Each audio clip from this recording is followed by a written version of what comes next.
అరే మామ నాకు అమ్మాయి సెట్ అయిందిరా. సూపర్ రా మాయా. నైస్ రా. మనకిద్దరు ఇవన్నీ. ఏరా మామ, అమ్మాయి సెట్ అయిందని నువ్వు అలా మాట్లాడుతున్నావు? అలా అని కాదు మామ, ఇప్పుడు వరకు బాగానే ఉన్నావు కదా, మళ్ళీ ఇవన్నీ ఎందుకురా మనకి? అమ్మాయి వదిలేసిన కాడి నుంచి మళ్ళీ నువ్వే కదరా బాధపడేది. ఆలోచించరా ఒకసారి మామ. నా పిల్ల మీద నాకు నమ్మకం ఉందిరా, నువ్వు చెప్పు కదా, చాలులే వదిలేసే.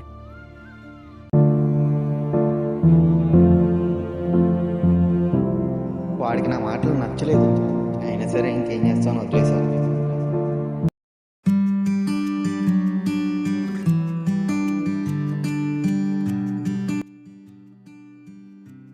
రే రారా ఆడదాం. ఎప్పుడు చూసినా ఫోన్ పట్టుకుని నువ్వు. ఎందుకురా దబ్బుతున్నారు ఫోన్ మాట్లాడేటప్పుడు? ఏంట్రా అలా తయారయ్యాడు? ఏమోరా, అమ్మాయి వచ్చిన కాడి నుంచి ఆడు అలా తయారైపోయాడు, నాకేం అర్థం కావట్లేదు.